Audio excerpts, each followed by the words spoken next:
Hello दोस्तों, new सृजन academy के यूट्यूब प्लेटफॉर्म पर आप सभी का स्वागत है। ठीक है, मैं मोहम्मद आजम। यहाँ पर हम भारतीय संविधान और राज्य व्यवस्था की क्लासेस कर रहे हैं समीक्षा सीरीज के रूप में। ठीक है, कल हमने अपनी क्लास की थी भारत के प्रधानमंत्री की। ठीक है, भारत के प्रधानमंत्री के संवैधानिक प्रावधान क्या हैं, उनकी पावर, उनके कार्य और भारतीय संविधान में कहाँ कहाँ उनसे संबंधित प्रावधान हैं, और भारत की मंत्रिपरिषद के बारे में हमने विस्तार से पढ़ा था। और अब तक के भारत के जितने भी प्रधानमंत्री रहे हैं उनसे संबंधित जितने भी महत्वपूर्ण फैक्ट्स हो सकते थे वो सभी हमने विस्तार से यहाँ पर पढ़े थे। ठीक है, आज हम प्रधानमंत्री विषय और मंत्रिपरिषद पर ही अपने क्वेश्चंस करने वाले हैं। काफी सारे क्वेश्चंस हैं, नए पुराने, सभी को हम विस्तार से और डिटेल में पढ़ने वाले हैं। आज हमारी दूसरी क्लास है।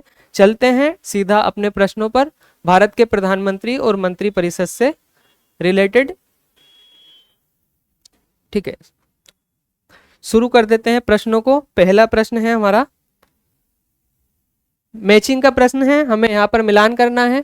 भारत के प्रधानमंत्री दिए हुए हैं एक और दूसरी साइड में उनसे संबंधित जो भी विदेश नीति रही है उसको हमें मैच करना है। ठीक है, पहले ऑप्शन पर है हमारे अटल बिहारी वाजपेयी, हम जानते हैं भारत के प्रधानमंत्री रहे। दूसरे नंबर पे नरेंद्र मोदी हैं, तीसरे नंबर पर जवाहरलाल नेहरू और फोर्थ हैं हमारे राजीव गांधी जी। ठीक है, अब दूसरी ओर जो विदेश नीतियां दी हुई हैं तो उनको देख लेते हैं। पहले नंबर पे है लाहौर बस यात्रा, एक्ट ईस्ट पॉलिसी, गुट निरपेक्ष आंदोलन, IT diplomacy, information and technology diplomacy. ठीक है, जब अटल बिहारी वाजपेयी जी भारत के प्रधानमंत्री थे 1999 में, तो पाकिस्तान जो हमारा पड़ोसी देश है उससे संबंधों को मजबूत करने के लिए क्या किया, पाकिस्तान का एक शहर है लाहौर, वहां के लिए क्या, लाहौर बस यात्रा के नाम से शुरू की एक बस सेवा। ठीक है, लाहौर बस यात्रा के नाम से एक बस सेवा शुरू की। तो इस आधार पर ए का 1 हो जाएगा। ठीक है, ए का 1 हो जाएगा। ठीक है, ए का 1 देख लेते हैं। मैचिंग वाले प्रश्नों में हमें क्या करना होता है, अगर एक हमारा मिलान अगर हो पा रहा है तो हमें ऑप्शंस में जाकर देखना चाहिए कि क्या एक ही मिलान करने से क्या हमारे पास उत्तर आ रहा है। तो ए का 1 यहाँ पर है, दूसरा कहीं है क्या, ए का 1 दूसरा कहीं पर नहीं है, तो इस आधार पर हमारा पहला उत्तर सही हो जाएगा। लेकिन हमें यहाँ पर सभी को देखना आवश्यक है। ठीक है, दूसरे नंबर पर क्या है, नरेंद्र मोदी जी। ठीक है, एक्ट ईस्ट पॉलिसी। ठीक, एक्ट ईस्ट पॉलिसी क्या है, प्रारंभ में लुक ईस्ट पॉलिसी, जो दक्षिण पूर्वी एशियाई देश हैं उनसे संबंधों को जो है बनाए रखने के लिए और उनके साथ व्यापारिक और आर्थिक संबंधों को मजबूत करने के लिए क्या था, एक लुक ईस्ट पॉलिसी थी। ठीक है, लुक ईस्ट पॉलिसी अर्थात पूरब की ओर देखो। ठीक है, अब वर्तमान प्रधानमंत्री ने क्या किया अपने कार्यकाल के दौरान, इन्होंने कहा कि अब पूरब की तरफ केवल देखने मात्र से काम बनने वाला नहीं है, अब हमें पूरब की ओर क्या करना पड़ेगा, अब एक्शन लेना पड़ेगा। तो एक्ट ईस्ट पॉलिसी के नाम से एक्ट ईस्ट पॉलिसी, ठीक है, यहां पर अपनी विदेश नीति को अपग्रेड किया। ठीक है, तो बी का यहां पर सेकंड हो जाएगा, बी का सेकंड ही है। सी का जवाहरलाल नेहरू। ठीक है, जवाहरलाल नेहरू जी ने जब शीत युद्ध चल रहा था विश्व में, तो अनेक देशों ने मिलकर, जो यहाँ पर विकासशील देश थे या जो नए नए जो है स्वतंत्र राष्ट्र थे, उन्होंने गुट निरपेक्ष आंदोलन के नाम से एक कैंपेन शुरू किया था, गुट निरपेक्ष आंदोलन। इसमें इंडोनेशिया के राष्ट्रपति थे और आपका ब्राजील के, ठीक है, विभिन्न देशों के यहाँ पर राष्ट्राध्यक्ष थे और प्रधानमंत्री जो है उस रूप में संस्थापक सदस्य के रूप में थे। तो सी का यहाँ पर तीसरा हो जाता है और बचा डी का यहाँ पर चौथा हो जाएगा, क्योंकि राजीव गांधी जी के कार्यकाल में क्या हुआ, भारत में कंप्यूटरीकरण का जो है दौर रहा है, इंफॉर्मेशन और टेक्नोलॉजी का विकास हुआ है, सूचना और प्रौद्योगिकी का बहुत ज्यादा विकास हुआ है। ठीक है, तो इस आधार पर पहले प्रश्न का हमारा उत्तर हो जाता है ए। नेक्स्ट व्याख्या देख लेते हैं इसमें। वाजपेयी जी के कार्यकाल में 1999 में लाहौर बस यात्रा शुरू हुई। नरेंद्र मोदी जी के कार्यकाल में लुक ईस्ट पॉलिसी की जगह एक्ट ईस्ट पॉलिसी, और जवाहरलाल नेहरू जी के कार्यकाल में गुट निरपेक्ष आंदोलन, और राजीव गांधी जी के कार्यकाल में आईटी डिप्लोमेसी। ठीक है, आगे बढ़ते हैं। नेक्स्ट क्वेश्चन हमारा क्या होने वाला है, प्रधानमंत्री को द प्राइम मिनिस्टर, ठीक है, लोकसभा के द्वारा चुना जाता है, संसद के द्वारा चुना जाता है, राष्ट्रपति के द्वारा नियुक्त किया जाता है, या लोकसभा में बहुमत प्राप्त पार्टी के द्वारा नामित किया जाता है। ठीक है, तो इन चारों में सबसे सटीक उत्तर जो हमारा होता है वो है कि प्रधानमंत्री को राष्ट्रपति के द्वारा नियुक्त किया जाता है। ठीक है, सी उत्तर यहां पर इसका सही हो जाएगा। कहां पर यह प्रावधान है? आर्टिकल 75, कल हमने पढ़ा था आर्टिकल 75 का खंड 1 में यह प्रावधान है कि प्रधानमंत्री को राष्ट्रपति नियुक्त करेंगे। और 74 में क्या है? आर्टिकल 74 में है कि भारत में एक मंत्री परिषद होगी। किसके लिए? राष्ट्रपति को सलाह और सहायता के लिए एक मंत्री परिषद होगी। ठीक है, तो भारतीय संविधान के, तो सी इसका सही उत्तर हो गया है। भारतीय संविधान के अनुच्छेद 75(1) के अनुसार प्रधानमंत्री की नियुक्ति राष्ट्रपति करता है। ठीक है, जबकि अनुच्छेद 74(1) के अनुसार राष्ट्रपति को उसके कार्यों के संपादन व सलाह देने के लिए एक मंत्री परिषद होगी। ठीक है, आगे बढ़ते हैं। अपना अगला सवाल क्या है? ठीक है, निम्नलिखित कथनों पर हमें विचार करना है। तीसरा सवाल है हमारा, निम्नलिखित कथनों पर हमें विचार करना है। केंद्र में मंत्रिपरिषद संसद के प्रति सामूहिक रूप से उत्तरदायी होगी। ठीक है, हमने उत्तरदायित्व का सिद्धांत पढ़ा था मंत्रिपरिषद का, आर्टिकल 75 के खंड 3 में यह आता है। ठीक है, तो मंत्रिपरिषद किसके प्रति उत्तरदायी होती है? मंत्रिपरिषद हमारी लोकसभा के प्रति उत्तरदायी होती है। यहां पर लिखा हुआ है संसद। ठीक है, मंत्रिपरिषद केवल लोकसभा के प्रति उत्तरदायी होती है। तो इस आधार पर यह स्टेटमेंट हमारा गलत हो गया है। ठीक है, पहला गलत हो गया है। अब अगर हमें कोई प्रश्न करने का आसान और शॉर्ट मेथड, जल्दी से जल्दी उत्तर तक जाने का मेथड क्या होता है? हमें एक स्टेटमेंट यहाँ पर गलत मिल गया है। ठीक है, तो हमें सीधा ऑप्शंस में जाना चाहिए कि पहला अगर गलत हो गया है तो हम ऑप्शन में जाके उसको कैंसिल कर दें। ठीक है, यहाँ पर हमें बताना है कौन सा सही है। ठीक है, सही बताने हैं। एक तो गलत है, तो एक यहाँ पर होगा नहीं, यहाँ पर भी नहीं होगा क्योंकि यहाँ पर एक है, और डी स्टेटमेंट जो है हमारा, ये भी हमारा कैंसिल हो जाएगा क्योंकि यहाँ पर भी एक है। तो इस आधार पर हमें उत्तर मिल गया है बी। ठीक है, बी उत्तर मिल गया है, लेकिन हमें यहाँ पर सभी स्टेटमेंट्स को देखना जरूरी है। ठीक है, दूसरा क्या है? ये एलिमिनेशन मेथड होता है उत्तर तक पहुंचने का, पीवाई उसमें एमसीक्यूज में। संघीय मंत्री भारत के राष्ट्रपति के प्रसाद पर्यंत पद धारण करते हैं। ठीक है, संघ के मंत्री जो होते हैं प्रधानमंत्री के साथ साथ सभी क्या होते हैं? राष्ट्रपति के प्रसाद पर्यंत पद धारण करते हैं। ठीक है, तो दूसरा स्टेटमेंट सही है और तीसरा भी हमारा सही है क्योंकि उत्तर से ही पता चल रहा है क्या? विधि निर्माण हेतु प्रस्ताव के बारे में प्रधानमंत्री राष्ट्रपति को सूचित करते हैं। ठीक है, जितने भी मंत्रिपरिषद कार्य करती है, ये जो भी मंत्रिमंडल और मंत्रिपरिषद से संबंधित कार्य होते हैं, प्रधानमंत्री राष्ट्रपति को उन सभी कार्यों को सूचित करते हैं। तो बी यहाँ पर इस प्रश्न का सही उत्तर हो गया। भारतीय संविधान के अनुच्छेद 75(3) में स्पष्टतः उल्लेख है कि मंत्रिपरिषद सामूहिक रूप से लोकसभा के प्रति उत्तरदायी है, ना कि संसद के प्रति।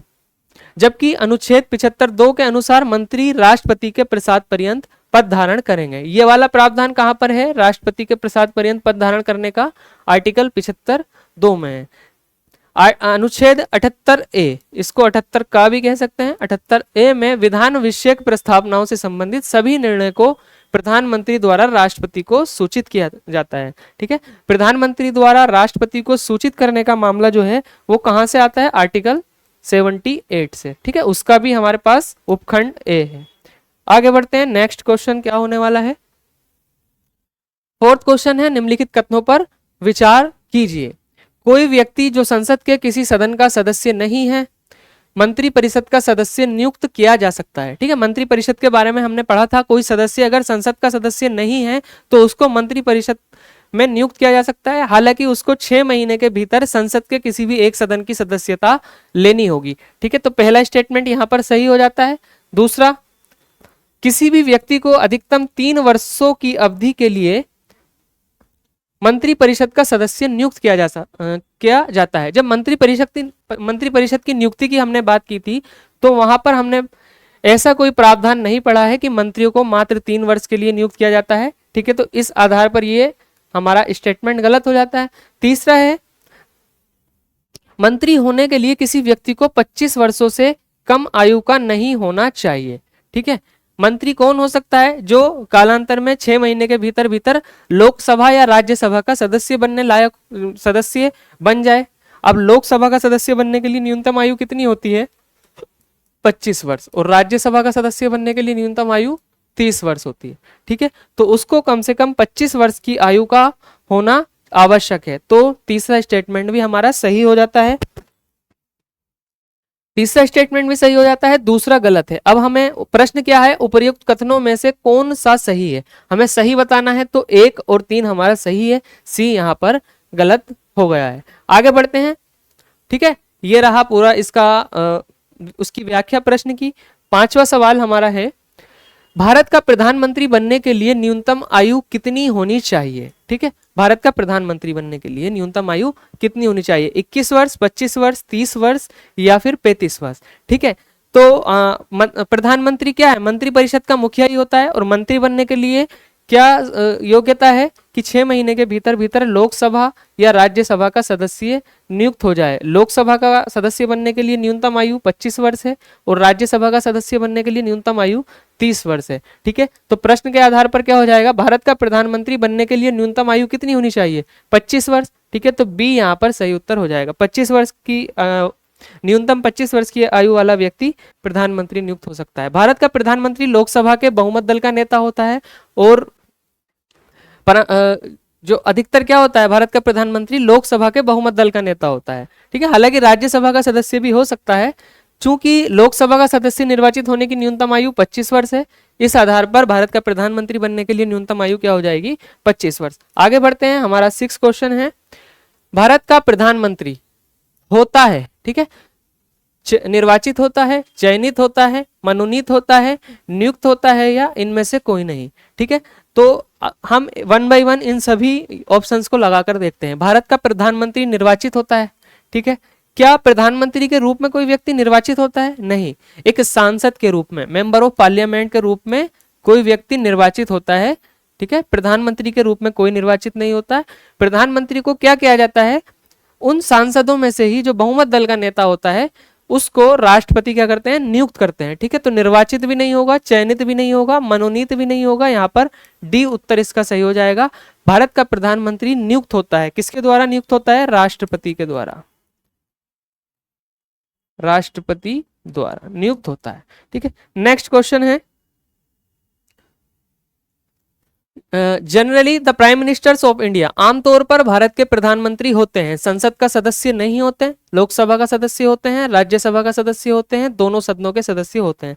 ठीक है, आमतौर पर जो हिस्ट्री रही है, भारत के प्रधानमंत्री लोकसभा के सदस्य होते हैं, तो बी यहां पर सही उत्तर हो जाएगा।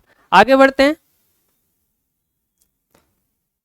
भारत के प्रधानमंत्री आमतौर पर लोकसभा के सदस्य होते हैं। अनुच्छेद 75 में केवल इतना कहा गया है कि राष्ट्रपति लोकसभा में बहुमत प्राप्त दल के नेता को प्रधानमंत्री नियुक्त करता है। प्रधानमंत्री नियुक्त होने वाला व्यक्ति किसी भी सदन का सदस्य हो सकता है। ठीक है, ये प्रावधान है कि प्रधानमंत्री बनने वाला व्यक्ति किसी भी सदन का सदस्य हो सकता है, चाहे वह लोकसभा हो या आपका राज्यसभा हो। ठीक है, राज्यसभा के सदस्य जो प्रधानमंत्री बने कौन कौन थे, इंदिरा गांधी, देवगौड़ा, मनमोहन सिंह। ठीक है, ये राज्यसभा के सदस्य थे। इनके अलावा इंद्र कुमार गुजराल, ठीक है, आई के गुजराल भी राज्यसभा के सदस्य रहे हैं। ठीक है, आगे बढ़ते हैं, नेक्स्ट क्या है हमारा question, the council of ministers has to resign if a no confidence motion is passed by a majority of members of, ठीक है, डैश, किसी सदन के सदस्यों द्वारा, किस सदन के सदस्यों द्वारा बहुमत से अविश्वास प्रस्ताव पास होने पर मंत्री परिषद को त्यागपत्र यहां पर देना पड़ता है। ठीक है, लोकसभा के, राज्यसभा के, दोनों सदनों के अलग अलग, दोनों सदनों की संयुक्त बैठक में। ठीक है, तो लोकसभा में, ठीक है, अविश्वास प्रस्ताव जो लाया जाता है वो लोकसभा में लाया जाता है और लोकसभा के सदस्य द्वारा अविश्वास प्रस्ताव अगर पारित हो जाता है तो मंत्री परिषद को त्यागपत्र देना पड़ता है। तो ए इसका यहां पर सही उत्तर हो जाएगा। आगे बढ़ते हैं, ठीक है, यूपीपीसीएस प्री 2012 का प्रश्न है, लोकसभा के सदस्यों द्वारा बहुमत से अविश्वास प्रस्ताव पास होने पर मंत्री परिषद को त्यागपत्र देना पड़ता है। 75(3) के अनुसार क्या है, मंत्री परिषद सामूहिक रूप से लोकसभा के प्रति उत्तरदायी होती है। आगे बढ़ते हैं, अपना अगला सवाल हो जाएगा, प्रधानमंत्री उत्तरदायी है, किसके प्रति उत्तरदायी है, राष्ट्रपति के प्रति, लोकसभा के प्रति, राज्यसभा के प्रति या संसद के प्रति। ठीक है, तो प्रधानमंत्री किसके प्रति उत्तरदायी है, लोकसभा के प्रति। नेक्स्ट क्वेश्चन है, इसकी डिटेल देख लेते हैं। संविधान के अनुच्छेद 75(1) के अनुसार प्रधानमंत्री की नियुक्ति कौन करते हैं, राष्ट्रपति करते हैं। और 75(3) में क्या है, 75 का जो खंड 3 है उसमें है सामूहिक उत्तरदायित्व, किसका, मंत्री परिषद का लोकसभा के प्रति सामूहिक उत्तरदायित्व है। आगे बढ़ते हैं। नेक्स्ट क्वेश्चन है, भारतीय संविधान के निम्नलिखित प्रावधानों में से कौन प्रावधान मंत्रिपरिषद की नियुक्ति तथा पदच्युति को विवेचित करता है? ठीक है, कौन सा ऐसा हमारा आर्टिकल है? आर्टिकल 70 है क्या, 72, 74 या फिर 75? ठीक है, 70 और 72 तो है नहीं, क्योंकि ये किससे संबंधित है? ये राष्ट्रपति से संबंधित है, क्योंकि राष्ट्रपति वाले चैप्टर में हमने पढ़ लिया है क्षमादान, और ये उपराष्ट्रपति से संबंधित है। ठीक है, ठीक है, उपराष्ट्रपति का से संबंधित है। आर्टिकल 74 में क्या है? राष्ट्रपति को सलाह और सहायता के लिए एक मंत्री परिषद होगी। और आर्टिकल 75 में क्या है कि मंत्रियों की नियुक्ति राष्ट्रपति करेंगे। ठीक है, तो नियुक्ति से संबंधित कौन सा आर्टिकल हो जाता है हमारा? आर्टिकल 75। डी इसका सही उत्तर हो जाएगा, नियुक्ति और उनको पद से हटाने से संबंधित। आगे बढ़ते हैं। अनुच्छेद 75 मंत्रिपरिषद की नियुक्ति तथा पदच्युति को विवेचित करता है। अनुच्छेद 74 एक जो है राष्ट्रपति की सहायता और सलाह देने के लिए मंत्रिपरिषद का प्रावधान करता है। अनुच्छेद 75 एक क्या करता है? उनको मंत्रिपरिषद के सदस्यों की नियुक्ति के लिए राष्ट्रपति को निर्देशित करता है। ठीक है, आगे बढ़ते हैं। अगला क्या होने वाला है? अच्छा, इसमें जो आर्टिकल 70 है उसके बारे में भी दिया हुआ है। आकस्मिकताओं में राष्ट्रपति के कर्तव्यों का निर्वहन कौन करेगा? उपराष्ट्रपति करेगा। ठीक है, और 72 में क्या है? क्षमा आदि की और कुछ मामलों में दंडादेश के निलंबन, परिहार या लघुकरण की राष्ट्रपति की शक्ति। तो राष्ट्रपति की जो क्षमादान की शक्तियां हैं वो आर्टिकल 72 में यहाँ पर मौजूद है। ठीक है, 75 के भी कुछ खंड दिए हुए हैं। 75 के एक में क्या है? नियुक्ति है। 75(2) में क्या है? मंत्री राष्ट्रपति के प्रसाद पर्यंत अपना पद धारण करेंगे। और 75(3) में क्या है? सामूहिक उत्तरदायित्व का सिद्धांत है। लोकसभा के प्रति सभी सदस्य क्या होते हैं? उत्तरदायी होते हैं। ठीक है, मंत्रिपरिषद सामूहिक रूप से उत्तरदायी होती है लोकसभा के प्रति एक संवैधानिक बाध्यता के अंतर्गत 75(3) के अनुसार या 74(3) के अनुसार। ठीक है, यहाँ पर हमें 3-4 स्टेटमेंट दिए हुए हैं और हमें सही कथन का चयन करना है। ठीक है, भारत की मंत्रिपरिषद सामूहिक रूप से लोकसभा के प्रति उत्तरदायी होती है, ये बिल्कुल ठीक है। एक संवैधानिक बाध्यता के अंतर्गत उत्तरदायी होती है, ये भी बिल्कुल ठीक है। अब यहाँ पर 75(3) के अनुसार ऐसा है या 74(3) के अनुसार है? तो अभी अभी हमने पढ़ा है आर्टिकल 75(3) में क्या है?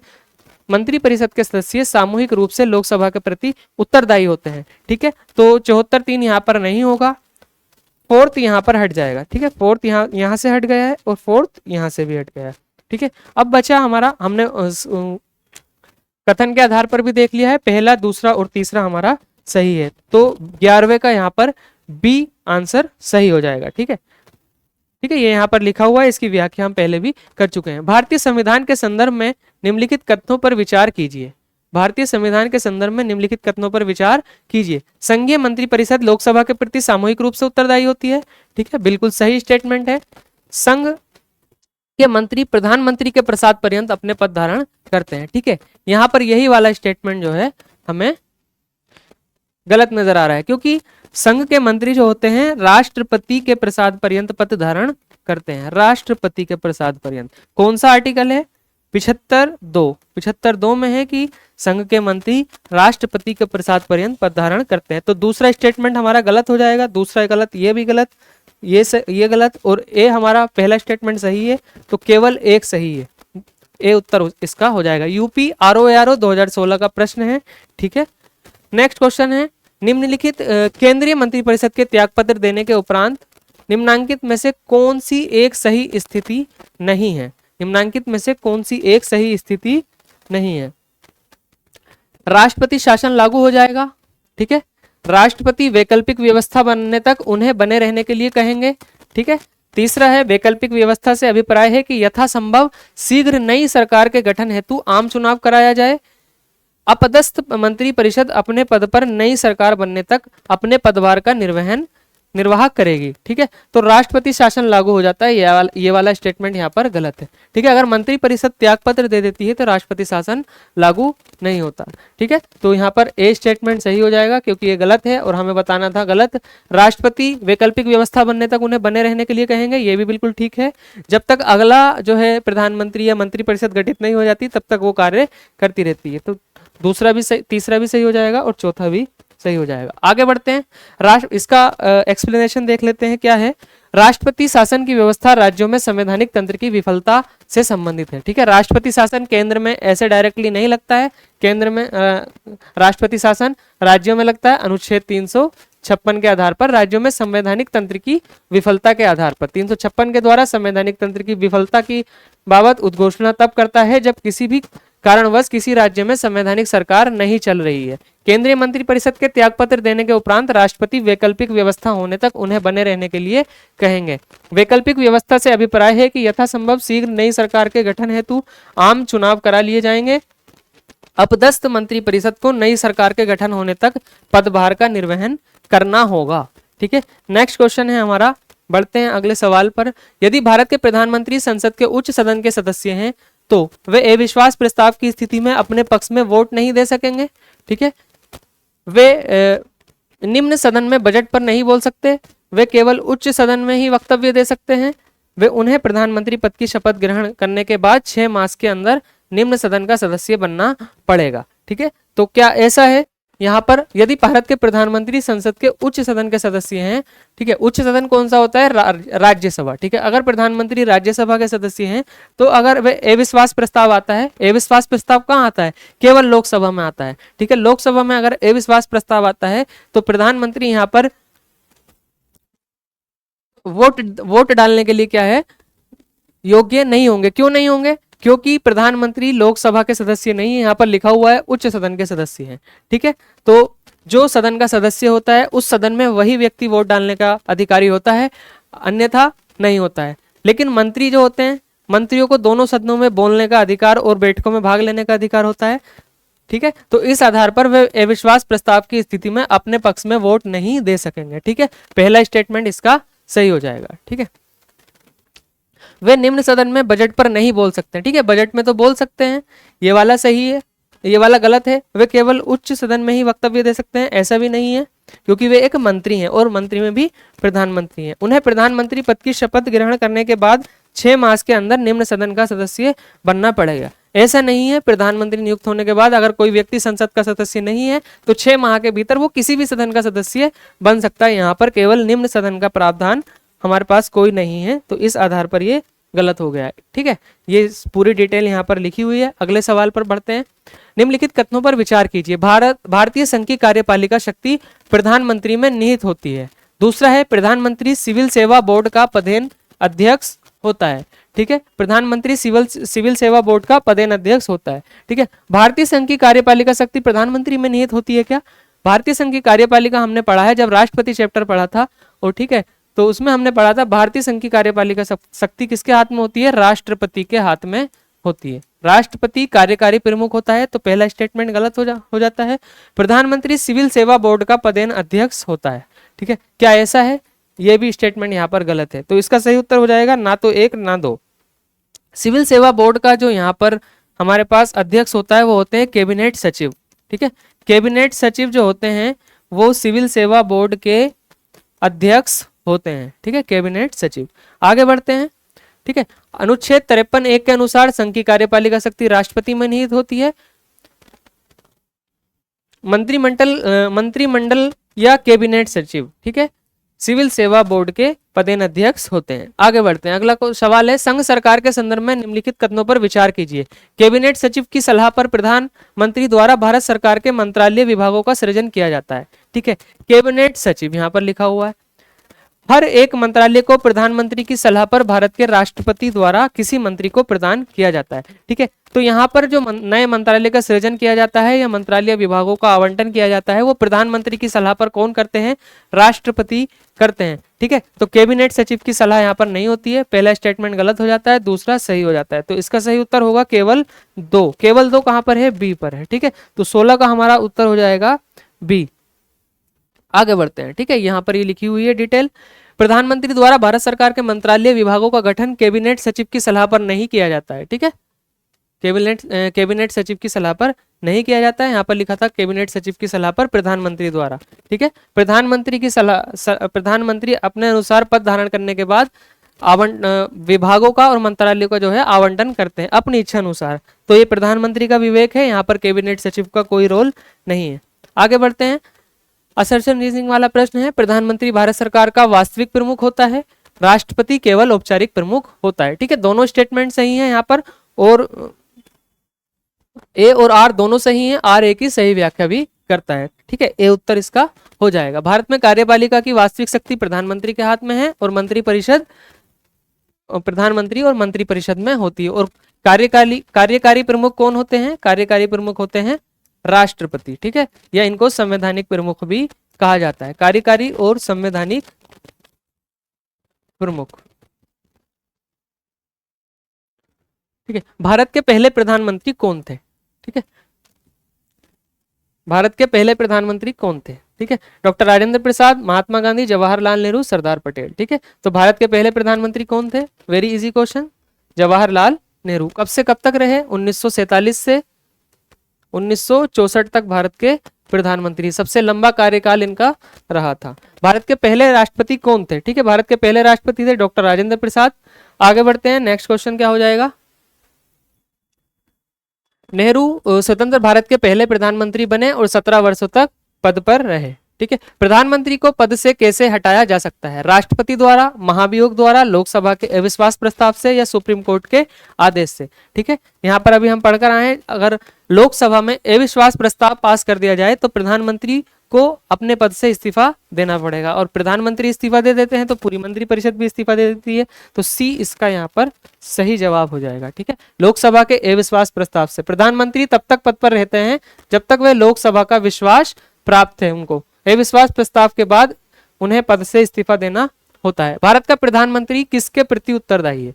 ठीक है, आर्टिकल 75(3) में हमने पढ़ा है कि मंत्रिपरिषद लोकसभा के प्रति उत्तरदायी है, और प्रधानमंत्री भी मंत्रिपरिषद का ही अंग है। तो प्रधानमंत्री किसके प्रति उत्तरदायी है? लोकसभा के प्रति। सी इसका सही उत्तर हो जाएगा। प्रधानमंत्री और मंत्रिपरिषद सामूहिक रूप से लोकसभा के प्रति उत्तरदायी होते हैं। राज्यसभा का सदस्य रहते हुए प्रधानमंत्री बने व्यक्ति कौन थे? ठीक है, ऐसे प्रधानमंत्री जो राज्यसभा का सदस्य थे, क्योंकि आमतौर पर हमने देखा है भारत में प्रधानमंत्री जो होते हैं वो जनरली लोकसभा के सदस्य होते हैं, लेकिन ऐसे कौन कौन से सदस्य हैं जो राज्यसभा के सदस्य थे? एक तो हमारे पास आती है इंदिरा गांधी। ठीक है, इंदिरा गांधी जी राज्यसभा की सदस्य भी रही प्रधानमंत्री के दौरान, बनने के दौरान। दूसरे नंबर पे आते हैं हमारे पास एच.डी. देवगौड़ा। ठीक है, एच.डी. देवगौड़ा, हरदनहल्ली देवगौड़ा। तीसरे नंबर पर आते हैं हमारे पास इंद्र कुमार गुजराल। ठीक है, आई के गुजराल भी इनको कहते हैं, इंद्र कुमार गुजराल। फोर्थ नंबर पे आते हैं डॉक्टर मनमोहन सिंह। ठीक है, डॉक्टर मनमोहन सिंह। तो भारत के ये 4 प्रधानमंत्री ऐसे रहे हैं जो भारत में राज्यसभा के सदस्य थे। तो ऑप्शन के अनुसार क्या हो जाएगा? जवाहरलाल नेहरू नहीं होगा, राजीव गांधी नहीं होगा, डॉक्टर मनमोहन सिंह। सी इसका सही उत्तर हो जाएगा। ठीक है, सी इसका सही उत्तर हो जाएगा, डॉक्टर मनमोहन सिंह। डॉक्टर सिंह जो है 2004 से 2009 में राज्यसभा से प्रधानमंत्री बने। ठीक है, प्रधानमंत्री जब ये 2004 से 2009 तक थे तो भारत के उच्च सदन अर्थात राज्यसभा के सदस्य थे। प्रधानमंत्री का कार्यकाल कितना होता है? 5 वर्ष, 6 वर्ष, 4 वर्ष, या कोई निर्धारित नहीं है। ठीक है, तो हमने पढ़ा है कि भारत में मंत्रिपरिषद का कार्यकाल तो 5 वर्ष होता है, लेकिन सीधे तौर पर प्रधानमंत्री का कोई निश्चित कार्यकाल नहीं होता है। मंत्रिपरिषद का भी कोई कार्यकाल नहीं होता है, लेकिन आमतौर पर जो चुनाव होते हैं 5 वर्ष में होते हैं। ठीक है, चुनाव होते हैं 5 साल में। ठीक है, हमने पढ़ा है आर्टिकल 75(2) में क्या पढ़ा है कि मंत्रिपरिषद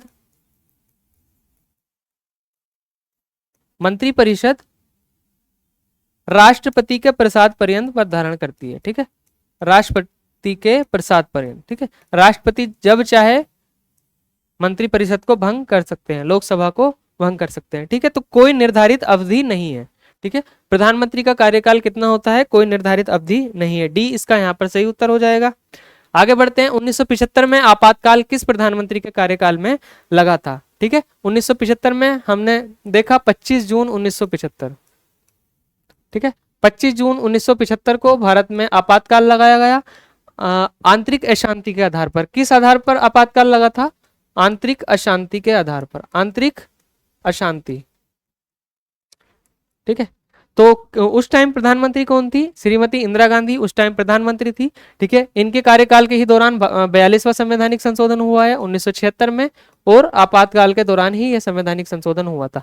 ठीक है, बाद में क्या हुआ? 1978 में संवैधानिक संशोधन के माध्यम से आंतरिक अशांति शब्द को किससे रिप्लेस कर दिया गया? सशस्त्र विद्रोह से रिप्लेस कर दिया गया। भारत में आर्टिकल 352 के अनुसार राष्ट्रीय आपात का प्रावधान है। ठीक है, आगे बढ़ते हैं। इंदिरा गांधी ने अनुच्छेद 352 के तहत आपातकाल लागू किया। ठीक है, सबसे लंबे समय तक प्रधानमंत्री पद पर कौन रहे? ठीक है, कल हमने एक इंपॉर्टेंट फैक्ट पढ़ा था भारत के प्रधानमंत्रियों के बारे में कि सबसे लंबे समय तक भारत के प्रधानमंत्री रहे हैं पंडित जवाहरलाल नेहरू। कब से कब तक रहे हैं? 1947 से 1964 तक रहे हैं, लगभग 17 साल। ठीक है, नेक्स्ट क्वेश्चन है 1947 से 1964 तक लगभग 17 साल ये प्रधानमंत्री रहे हैं। प्रधानमंत्री की नियुक्ति राष्ट्रपति किस आधार पर करता है? राज्यसभा का नेता है इस आधार पर करता है, लोकसभा में बहुमत के आधार पर, सुप्रीम कोर्ट की सलाह पर, या जनता की मांग पर? ठीक है, तो लोकसभा में जो बहुमत दल का नेता होता है सामान्यतः राष्ट्रपति उसको प्रधानमंत्री के रूप में नियुक्त करते हैं, तो बी यहाँ पर इसका सही उत्तर हो जाएगा। नेक्स्ट क्वेश्चन है राष्ट्रपति, इसकी व्याख्या है राष्ट्रपति उस नेता को नियुक्त करते हैं जिसके पास लोकसभा का बहुमत प्राप्त है या समर्थन प्राप्त है। 13 दिन का सबसे छोटा कार्यकाल किसका रहा है? ठीक है, 13 दिन का सबसे छोटा कार्यकाल किसका रहा है? चंद्रशेखर का, अटल बिहारी वाजपेयी का, वीपी सिंह का, या देवगौड़ा का? ठीक है, तो अटल बिहारी वाजपेयी जी का कार्यकाल जो है 13 दिन का रहा है, सबसे छोटा कार्यकाल रहा है। इनको यहाँ पर अविश्वास प्रस्ताव की वजह से इस्तीफा देना पड़ा था। आगे बढ़ते हैं। 1996 में वाजपेयी जी 13 दिन प्रधानमंत्री रहे। ठीक है, 1996 का दौर था। पहले कार्यवाहक प्रधानमंत्री कौन थे? ठीक है, पहले कार्यवाहक प्रधानमंत्री कौन थे? ठीक है, हम सभी जानते हैं 1964 में क्या हुआ? जवाहरलाल नेहरू जी की मृत्यु हो गई। ठीक है, नेहरू जी की मृत्यु हो गई 1964 में। ठीक है, तो 1964 में तत्काल प्रधानमंत्री बनाया गया गुलजारी लाल नंदा को। ठीक है, तो पहले कार्यवाहक प्रधानमंत्री कौन रहे? गुलजारी लाल नंदा। ये 2 बार भारत के कार्यवाहक प्रधानमंत्री बने हैं। एक बार प्रधानमंत्री जवाहरलाल नेहरू जी की मृत्यु के बाद, और दूसरी बार प्रधानमंत्री लाल बहादुर शास्त्री जी की मृत्यु के बाद 1966 में ये दूसरी बार, सेकेंड टाइम ये कार्यवाहक प्रधानमंत्री के रूप में रहे। आगे बढ़ते हैं। वे 2 बार कार्यवाहक प्रधानमंत्री बने, 1964 और 1966। जय जवान जय किसान का नारा किसने दिया? ठीक है, भारत के जो दूसरे प्रधानमंत्री हैं लाल बहादुर शास्त्री जी, उन्होंने जय जवान जय किसान का नारा दिया था। ठीक है, 1965 के युद्ध के समय उन्होंने जय जवान जय किसान का नारा दिया था। जब पाकिस्तान से 1965 में युद्ध हो रहा था, तो मनोबल बढ़ाने के लिए जवानों का जय जवान जय किसान यहाँ पर उन्होंने नारा दिया था। आगे बढ़ते हैं। मंत्रिपरिषद की अध्यक्षता कौन करता है? ठीक है, मंत्रिपरिषद का मुखिया कौन होता है? भारत के प्रधानमंत्री होते हैं, राष्ट्रपति, प्रधानमंत्री, उपराष्ट्रपति या कैबिनेट सचिव? तो बी यहाँ पर भारत के प्रधानमंत्री मंत्रिपरिषद के मुखिया होते हैं। ठीक है, और मंत्रिपरिषद की का प्रावधान किस आर्टिकल में? आर्टिकल 74 में है, राष्ट्रपति को सलाह और सहायता देने के लिए। और आर्टिकल 75 में क्या है? मंत्रिपरिषद के सदस्यों की नियुक्ति राष्ट्रपति करते हैं। ठीक है, और 75 के ये 1 में है, 75 2 में है कि मंत्रिपरिषद के सदस्य राष्ट्रपति के प्रसाद पर्यंत पद धारण करते हैं, और 75 3 में है मंत्रिपरिषद सामूहिक रूप से लोकसभा के प्रति उत्तरदायी होती है। नेक्स्ट क्वेश्चन है प्रधानमंत्री की सलाह पर राष्ट्रपति क्या करते हैं? राष्ट्रपति अनौपचारिक, बाध्यकारी हैं, वैकल्पिक है, समयबद्ध है? ठीक है, प्रधानमंत्री की सलाह पर क्या होते हैं? राष्ट्रपति बाध्यकारी होते हैं। ये हमने कहाँ पढ़ा था? 42वें संवैधानिक संशोधन अधिनियम 1976 में क्या किया? प्रधानमंत्री को बाध्यकारी, प्रधानमंत्री की सलाह पर राष्ट्रपति को क्या कर दिया? बाध्यकारी कर दिया गया। अर्थात प्रधानमंत्री की जो सलाह होगी राष्ट्रपति के लिए वो बाध्यकारी होगी। प्रधानमंत्री की सलाह का मतलब क्या है? जो मंत्रिपरिषद प्रधानमंत्री को सलाह देती है उसको मानने के लिए क्या है? बाध्यकारी है राष्ट्रपति। ठीक है, लेकिन 44वें संवैधानिक संशोधन अधिनियम से क्या किया? 1978 में जो मंत्रिपरिषद की सलाह होती है राष्ट्रपति उसको एक बार पुनर्विचार के लिए लौटा सकते हैं, तो इसमें ये अपडेशन किया। ठीक है, लेकिन एक बार विचार के लिए अगर लौटा दिया है, दोबारा अगर प्रधानमंत्री या मंत्रिपरिषद कोई सलाह राष्ट्रपति को देती है तो राष्ट्रपति क्या है? बाध्यकारी हैं उस सलाह को मानने के लिए। तो इस आधार पर इस प्रश्न का उत्तर हो जाएगा प्रधानमंत्री की सलाह राष्ट्रपति पर बाध्यकारी है। संविधान के अनुसार प्रधानमंत्री राष्ट्रपति को किस बात की जानकारी देने के लिए बाध्य है? न्यायिक निर्णय, वित्तीय बजट, सभी मंत्रियों के कार्य, विदेशी दौरे। ठीक है, तो मंत्रिपरिषद के कार्यों से सूचित करने के लिए क्या है? प्रधानमंत्री राष्ट्रपति को सूचित करने के लिए बाध्य है। सी इसका यहाँ पर सही उत्तर हो जाएगा। अनुच्छेद 78 में यह कहा गया है कि प्रधानमंत्री को राष्ट्रपति को सभी निर्णयों, नीतियों और प्रशासनिक कार्यों की जानकारी देने का दायित्व होगा। आगे बढ़ते हैं। भारत के प्रधानमंत्री के विषय में निम्नलिखित कथनों में से कौन सही है? भारत के प्रधानमंत्री के विषय में निम्नलिखित कथनों में से कौन सही है? प्रधानमंत्री मंत्रिपरिषद का नाम मात्र का नेता है, वह संसद के प्रति उत्तरदायी नहीं है, वह अपने मंत्रियों में से किसी को बर्खास्त नहीं कर सकता है, प्रधानमंत्री मंत्रिपरिषद का वास्तविक नेता है। तो डी यहाँ पर सही उत्तर है, क्योंकि प्रधानमंत्री मंत्रिपरिषद का वास्तविक नेता है। ए बी सी गलत क्यों है? प्रधानमंत्री मंत्रिपरिषद का नाम मात्र का नेता है। ठीक है, इस आधार पर यह गलत हो गया है। वे संसद के प्रति उत्तरदायी नहीं है। संसद के प्रति उत्तरदायी है, लेकिन संसद का ही तो अंग है लोकसभा, तो लोकसभा के प्रति उत्तरदायी है। वे अपने मंत्रियों में से किसी को बर्खास्त नहीं कर सकता है। मंत्रियों को बर्खास्त कर सकता है। प्रधानमंत्री राष्ट्रपति को सलाह दे सकते हैं कि उक्त मंत्री को बर्खास्त कर दिया जाए। ठीक है, तो इस आधार पर डी इसका सही उत्तर हो जाएगा। आगे बढ़ते हैं। भारत के प्रधानमंत्री मुखिया हैं राज्य सरकार के, केंद्रीय सरकार के, राज्य तथा केंद्रीय सरकार दोनों के, इनमें से कोई नहीं। भारत के प्रधानमंत्री किसके मुखिया होते हैं? वो केंद्रीय सरकार के मुखिया होते हैं। आगे बढ़ते हैं। सरकार के संदर्भ में निम्नलिखित कथनों पर विचार कीजिए। भारत के संविधान में उपबंध है कि समस्त कैबिनेट मंत्री अनिवार्य रूप से केवल लोकसभा के ही आसीन सदस्य होंगे। अनिवार्य रूप से केवल लोकसभा के सदस्य ही होंगे। ठीक है, ऐसा आवश्यक नहीं है, क्योंकि मंत्री जो हो सकते हैं वो लोकसभा के सदस्य भी हो सकते हैं और राज्यसभा के भी सदस्य हो सकते हैं। तो पहला स्टेटमेंट यहाँ पर गलत होगा। दूसरा, केंद्रीय कैबिनेट सचिवालय संसदीय कार्य मंत्रालय के निर्देशाधीन कार्य करता है। ठीक है, केंद्रीय कैबिनेट मंत्रालय कैबिनेट सचिवालय जो है वो संसदीय कार्य मंत्रालय के अधीन कार्य नहीं करता है। बी भी इसका गलत हो जाएगा। तो डी नाइदर 1 नॉर 2, ना तो 1 ना 2 इसका सही उत्तर हो जाएगा। आगे बढ़ते हैं। इसकी व्याख्या देख लेते हैं। संघीय मंत्रिमंडल के मंत्री लोकसभा या राज्यसभा से चुने जा सकते हैं। जो मंत्री एक सदन का सदस्य है वह दूसरे सदन में बोल सकता है और उसकी कार्यवाहियों में भाग ले सकता है, किंतु मंत्री मतदान उसी सदन में करते हैं जिसके वे सदस्य होते हैं। कैबिनेट सचिवालय प्रधानमंत्री के प्रत्यक्ष नियंत्रण के अंतर्गत आता है। ठीक है, संसदीय कार्य मंत्रालय के अधीन नहीं आता है। आगे बढ़ते हैं। अपना 36 क्वेश्चन है। कैबिनेट में सम्मिलित होते हैं मंत्री स्तर के सभी मंत्री, केवल कैबिनेट मंत्री और राज्य मंत्री, कैबिनेट, राज्य और उप मंत्री। मंत्रियों के प्रकार हमने पढ़े थे, उसमें पहला आता है कैबिनेट मंत्री। और कैबिनेट में अर्थात मंत्रिमंडल में कौन शामिल होते हैं? केवल कैबिनेट मंत्री शामिल होते हैं। बी इसका सही उत्तर हो जाएगा। आगे बढ़ते हैं। ठीक है, 20 का यहाँ पर सही उत्तर होगा। 3 तरह के मंत्री होते हैं, कैबिनेट मंत्री, राज्य मंत्री, उप मंत्री। राज्य मंत्री भी 2 तरह के होते हैं, राज्य मंत्री संलग्नक और राज्य मंत्री स्वतंत्र प्रभार वाले। आगे बढ़ते हैं। नेक्स्ट क्वेश्चन है, कैबिनेट का तात्पर्य है शासन के सभी मंत्रीगण, कैबिनेट स्तर के मंत्री अपने सचिवों के साथ, कैबिनेट स्तर के मंत्री, राज्य मंत्रीगण। ठीक है, तो कैबिनेट का यहाँ पर सही जो अर्थ है वो क्या है? बी है। कैबिनेट स्तर के सभी मंत्री जो होते हैं वो कैबिनेट में शामिल होते हैं। आगे है, संसद के लिए राष्ट्रपति का अभिभाषण कौन तैयार करता है? स्वयं राष्ट्रपति करते हैं, लोकसभा का अध्यक्ष करता है, राज्यसभा के सभापति करते हैं, या केंद्रीय मंत्रिमंडल होते हैं। ठीक है, संसद में जो राष्ट्रपति का अभिभाषण होता है उसको जो तैयार करने का कार्य करती है वो यूनियन कैबिनेट करती है या केंद्रीय मंत्रिमंडल उसको कहते हैं। आगे बढ़ते हैं। नेक्स्ट क्वेश्चन है, राष्ट्रपति का अभिभाषण, ठीक है, ये इसकी यहाँ पर व्याख्या है। राष्ट्रपति का अभिभाषण केंद्रीय मंत्रिमंडल तैयार करता है। राष्ट्रपति लोकसभा के लिए प्रत्येक साधारण निर्वाचन के बाद प्रथम सत्र में तथा प्रत्येक वर्ष प्रथम सत्र में दोनों सदनों की संयुक्त बैठक में अभिभाषण देते हैं। ठीक है, अनुच्छेद 87 के क्लोज 1 से यह प्रावधान आता है।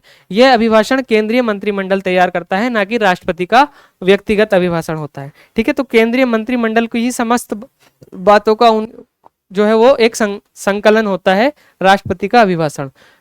39 क्वेश्चन है, सीमा प्रबंधन विभाग निम्नलिखित केंद्रीय मंत्रालयों में से किस एक का विभाग है? सीमा प्रबंधन विभाग। ठीक है, रक्षा मंत्रालय का है क्या, गृह मंत्रालय का है क्या, राजमार्ग मंत्रालय का है क्या, या फिर पर्यावरण और वन मंत्रालय का है? ठीक है, तो सीमा प्रबंधन विभाग जो आता है हमारा border management, department of border management, ये आता है गृह मंत्रालय के अधीन। ठीक है, आगे बढ़ते हैं। सीमा प्रबंधन विभाग केंद्रीय गृह मंत्रालय का एक विभाग है। केंद्रीय गृह मंत्रालय के अन्य विभाग जो है केंद्रीय गृह मंत्रालय के अन्य विभाग और क्या क्या है, आंतरिक सुरक्षा विभाग है, राज्य विभाग है, राजभाषा विभाग है और गृह विभाग तथा कश्मीर विभाग। ठीक है, ये सभी विभाग हमारे केंद्रीय गृह मंत्रालय के अधीन आते हैं। आगे बढ़ते हैं। निम्नलिखित में से कौन अपने प्रधानमंत्रित्व काल में लोकसभा के सदस्य थे? ठीक है, अभी हमने देखा 4 ऐसे प्रधानमंत्री थे जो राज्यसभा के सदस्य थे। यहाँ पर हमें बताना है कौन लोकसभा के सदस्य थे। क्या देवगौड़ा थे, आई के गुजराल थे, चंद्रशेखर थे या मनमोहन सिंह थे? ठीक है, तो सी चंद्रशेखर यहाँ पर इसका सही उत्तर हो जाएगा, क्योंकि हमने 4 ऐसे प्रधानमंत्री पढ़े हैं। उनमें से पहली इंदिरा गांधी है, दूसरे एच.डी. देवगौड़ा हैं, तीसरे इंद्र कुमार गुजराल हैं और चौथे डॉक्टर मनमोहन सिंह हैं जो राज्यसभा के सदस्य थे। ठीक है, तो सी यहाँ पर सही उत्तर हो जाएगा चंद्रशेखर। ठीक है, ये यूपीपीसीएस प्री 2015 में पूछा गया सवाल है। चंद्रशेखर प्रधानमंत्री के काल में लोकसभा सदस्य थे। ठीक है, चंद्रशेखर भारत के 9वें प्रधानमंत्री थे। नवंबर 1990 से 21 जून 1991 तक ये प्रधानमंत्री रहे। निचले सदन अर्थात लोकसभा के सदस्य थे। इनका कार्यकाल जो है संसद के चंद्रशेखर संसद के जो है ना एच.डी. देवगौड़ा, आई के गुजराल और डॉक्टर मनमोहन सिंह ये संसद के उच्च सदन के सदस्य थे। उच्च सदन अर्थात राज्यसभा। नेक्स्ट क्वेश्चन है, निम्नलिखित में से किस एक प्रधानमंत्री ने अपने कार्यकाल में संसद का सामना नहीं किया है? ठीक है, काफी रोचक प्रश्न है। एक प्रधानमंत्री ऐसे रहे हैं जो अपने कार्यकाल के दौरान कभी भी संसद नहीं पहुंच पाए थे। चंद्रशेखर, वीपी सिंह, चौधरी चरण सिंह या अटल बिहारी वाजपेयी? तो सी इसका सही उत्तर है। ये कभी संसद में प्रवेश नहीं कर पाए थे प्रधानमंत्री बनने के बाद, क्योंकि इनको अविश्वास प्रस्ताव के चलते पहले ही इस्तीफा देना पड़ा था। ठीक है, इनको आशंका थी कि अविश्वास प्रस्ताव में मैं बहुमत जो है साबित नहीं कर पाऊंगा, इस आधार पर इन्होंने इस्तीफा दे दिया था। चौधरी चरण सिंह जी 1979 से 1980 तक प्रधानमंत्री रहे।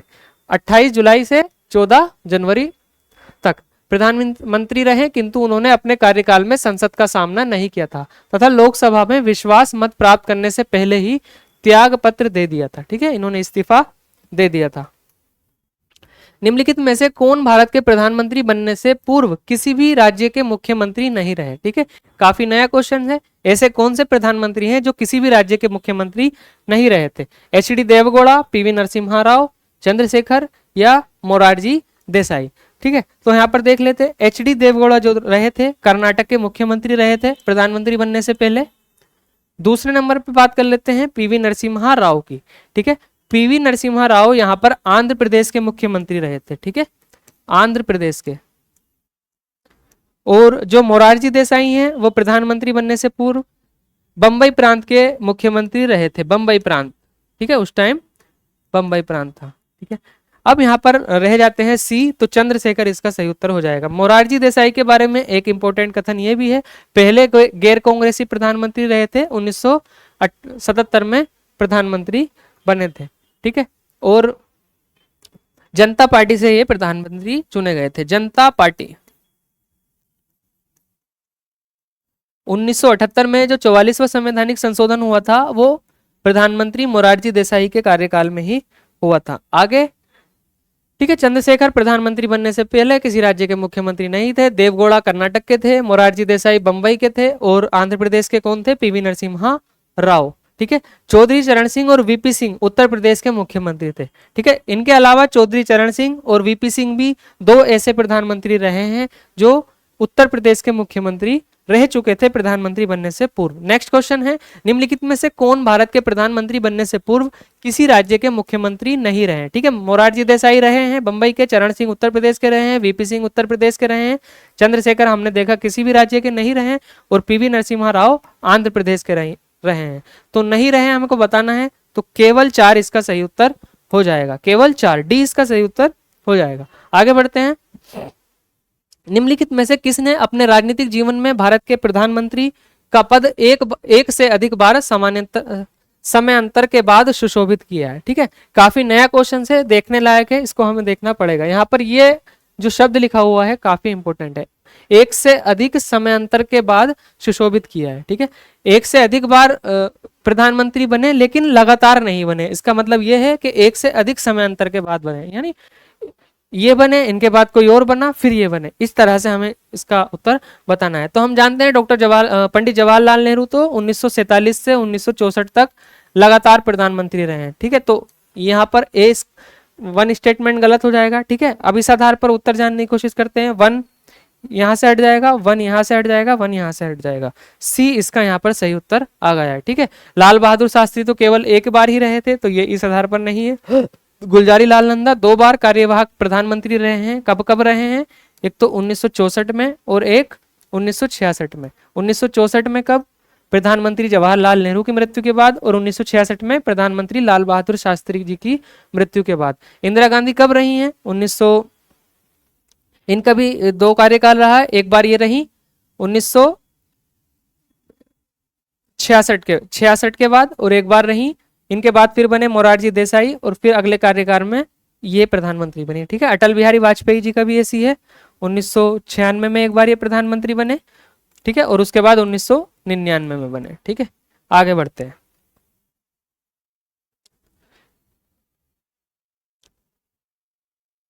निम्नलिखित में से कौन से एक से अधिक बार प्रधानमंत्री नियुक्त हुए हैं? ठीक है, जवाहरलाल नेहरू भी एक से अधिक बार नियुक्त हुए हैं, क्योंकि इनके 1947 से 1952 तक रहे, फिर 52 से 57 तक रहे, फिर 57 से 62 तक रहे, और फिर 62 से 64 तक रहे। ठीक है, इंदिरा गांधी भी एक से अधिक बार रही है, गुलजारी लाल नंदा भी एक से अधिक बार रहे हैं, अटल बिहारी वाजपेयी भी एक से अधिक बार प्रधानमंत्री रहे हैं। तो डी इसका सही उत्तर हो गया है। ठीक है, इंदिरा गांधी जी रही है 24 जनवरी 1966 से 24 मार्च 1977 तक, फिर 1980 से 1984 तक। तो 2 कार्यकाल तो इनके यहाँ पर हो जाते हैं। अटल बिहारी वाजपेयी एक बार 1996 में रहे 13 दिन तक, और उसके बाद 1998 से 2004 तक रहे। तीसरे नंबर पे गुलजारी लाल नंदा जी जो हैं, ये 1964 में रहे एक बार, और एक बार 1966 में रहे। ठीक है, तो इस आधार पर ये प्रश्न हो गया। आगे बढ़ते हैं। राष्ट्रीय सुरक्षा समिति का प्रधान कौन होता है? जब प्रधानमंत्री के हम स्पेशल जो कार्य पढ़ रहे थे, तो उनमें हमने देखा था प्रधानमंत्री सुरक्षा समिति के अध्यक्ष होते हैं। तो बी यहाँ पर इसका सही उत्तर हो जाएगा। इसके अलावा प्रधानमंत्री राष्ट्रीय आपदा प्रबंधन प्राधिकरण के, नीति आयोग के भी अध्यक्ष होते हैं, अंतर्राज्यीय परिषद के भी अध्यक्ष होते हैं। ठीक है, आगे बढ़ते हैं। राष्ट्रीय सुरक्षा समिति का प्रधानमंत्री होता है। ठीक है, नेक्स्ट क्वेश्चन है प्रधानमंत्री कार्य किस वर्ष में प्रधानमंत्री सचिवालय का नाम प्रधानमंत्री कार्यालय कर दिया गया? प्रधानमंत्री सचिवालय का नाम प्रधानमंत्री कार्यालय कर दिया गया, किस वर्ष किया गया? ठीक है, तो हमने पढ़ा है पीएमओ, प्राइम मिनिस्टर ऑफिस। ठीक है, इसका पहले पीएमओ का नाम था प्रधानमंत्री सचिवालय, प्राइम मिनिस्टर सेक्रेटरीट। इससे पहले इसका नाम था प्रधानमंत्री सचिवालय। ठीक है, 1977 में इसका नाम प्रधानमंत्री कार्यालय कर दिया गया। तो सी यहां पर इसका सही उत्तर हो जाएगा। वर्ष 1977 में। ठीक है, सी इसका यहाँ पर सही उत्तर है 77। प्रधानमंत्री सचिवालय का नाम अच्छा 1947 में। ठीक है, जब पहले प्रधानमंत्री नियुक्त हुए, अंतरिम सरकार बनी, तो 1947 में प्रधानमंत्री सचिवालय का निर्माण किया गया, लेकिन 1977 में इसका नाम बदलकर प्रधानमंत्री कार्यालय कर दिया गया। ठीक है, तो इसका इंपॉर्टेंट फैक्ट यह है कि 1947 में प्रधानमंत्री सचिवालय बना था, और 30 साल बाद 1977 में क्या हुआ, इसका नाम बदलकर प्रधानमंत्री कार्यालय कर दिया गया। आगे बढ़ते हैं। नेक्स्ट क्वेश्चन है प्रधानमंत्री कार्यालय पीएमओ के संबंध में निम्नलिखित में से कौन सा कथन सही है? यह 1977 में अस्तित्व में आया। ठीक है, यह 1977 में अस्तित्व में आया। और दूसरा, इसका प्रधान कैबिनेट सचिव होता है। ठीक है, क्योंकि प्रधानमंत्री कार्यालय तो हमारा 1977 में ही अस्तित्व में आया है, तो ये स्टेटमेंट भी सही है और दूसरा भी सही है।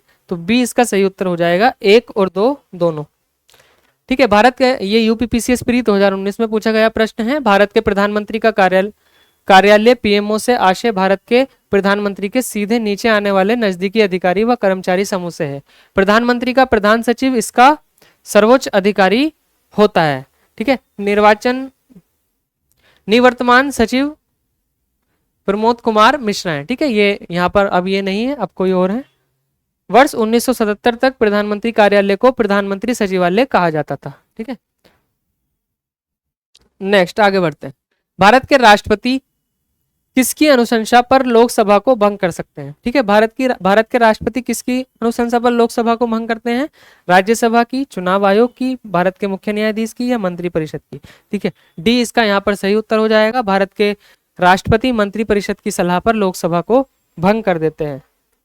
भारत का राष्ट्रपति केंद्रीय मंत्रिपरिषद की अनुशंसा पर ही लोकसभा भंग कर सकता है। ध्यातव्य है कि राज्यसभा एक स्थायी सदन है। ठीक है, तो राज्यसभा तो भंग होती नहीं है, क्योंकि राज्यसभा एक स्थायी सदन है। ठीक है, और लोकसभा एक अस्थायी सदन है, संसद का निम्न सदन है। आगे बढ़ते हैं। उप प्रधानमंत्री पद का सृजन, ठीक है, मूल संविधान के अंतर्गत हुआ था, संविधान के प्रावधानों से हटकर हुआ, 44वें संवैधानिक संशोधन द्वारा हुआ, या 75वें संवैधानिक संशोधन द्वारा हुआ? जब पंडित जवाहरलाल नेहरू भारत के पहले प्रधानमंत्री बने तो उनके साथ सरदार वल्लभ भाई पटेल को भारत का उप प्रधानमंत्री बनाया गया था। लेकिन भारत के संविधान में ऐसा कोई प्रावधान नहीं है कि भारत में एक उप प्रधानमंत्री होगा। ठीक है, तो संविधान के प्रावधानों से हटकर ये क्या हुआ, एक कार्य हुआ था। तो 50 का उत्तर हो जाता है बी। आगे बढ़ते हैं नेक्स्ट क्वेश्चन पे अपने। भारतीय संविधान, ये इसका उत्तर बी हो जाता है। नेक्स्ट क्वेश्चन है, निम्नलिखित में से किसका भारत के संविधान में तो स्पष्ट उल्लेख नहीं है पर परिपाटी के रूप में पालन किया जाता है? ठीक है, वित्त मंत्री निम्न सदन का सदस्य होना चाहिए, प्रधानमंत्री यदि निम्न सदन में बहुमत खो दे तो उसे त्यागपत्र दे देना चाहिए। ठीक है, सी है मंत्रिपरिषद में भारत के सभी भागों का प्रतिनिधित्व हो, और डी है अपनी पदावधि की समाप्ति से पूर्व ही राष्ट्रपति और उपराष्ट्रपति दोनों को के एक साथ पद त्याग करने पर संसद के निम्न सदन का अध्यक्ष राष्ट्रपति का कार्य वहन करेगा। ठीक है, तो ऐसा कोई प्रावधान नहीं है। यहाँ पर है प्रधानमंत्री यदि निम्न सदन में बहुमत खो दे तो उसे त्यागपत्र देना होगा। बी यहाँ पर इसका सही उत्तर हो जाएगा। अगर प्रधानमंत्री लोकसभा में अपना विश्वास खो दे तो यहाँ पर वो क्या हो जाते हैं, उनको त्यागपत्र देना पड़ता है। आगे बढ़ते हैं, अपना अगला सवाल होने वाला है प्रधानमंत्री। अगला सवाल है मंत्रिपरिषद में फेरबदल करने का अधिकार किसको है? ठीक है, प्रधानमंत्री अपनी सलाह पर क्या कराते हैं, राष्ट्रपति द्वारा मंत्रिपरिषद की नियुक्ति कराते हैं। ठीक है, तो मंत्रिपरिषद में फेरबदल करने का अधिकार है प्रधानमंत्री को। सी यहाँ पर इसका सही उत्तर हो जाएगा। ठीक है, आगे बढ़ते हैं। यदि भारत का प्रधानमंत्री राज्यसभा का सदस्य है तो वह केवल राज्यसभा में ही वक्तव्य दे सकता है। ठीक है, ऐसा नहीं है, पहला स्टेटमेंट गलत हो जाएगा। उसे 6 महीनों के अंदर लोकसभा का सदस्य बनना होगा। ठीक है, ऐसा भी नहीं है। वह लोकसभा में बजट पर नहीं बोल सकता है। ठीक है, ऐसा भी नहीं है।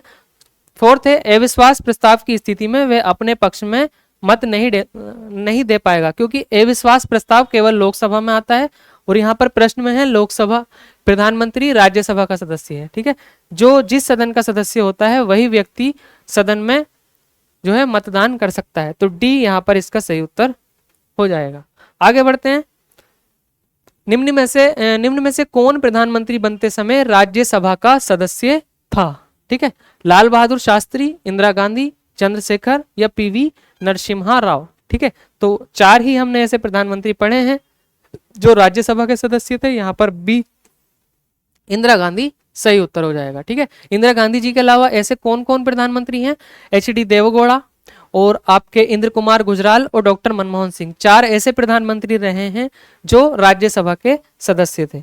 नेक्स्ट क्वेश्चन है प्रधानमंत्री की नियुक्ति का कोई औपचारिक चुनाव कब नहीं होता है? प्रधानमंत्री की नियुक्ति का कोई औपचारिक चुनाव कब नहीं होता है? जब राष्ट्रपति चाहे, जब राज्यसभा में बहुमत हो, जब लोकसभा में एक ही दल को स्पष्ट बहुमत हो, जब सुप्रीम कोर्ट कहे। ठीक है, जब लोकसभा में किसी भी एक दल का स्पष्ट बहुमत हो जाता है तो उस बहुमत दल के नेता को ही प्रधानमंत्री नियुक्त कर दिया जाता है। तो सी यहाँ पर सही जवाब होगा। ठीक है, आगे बढ़ते हैं अपने अगले सवाल पे।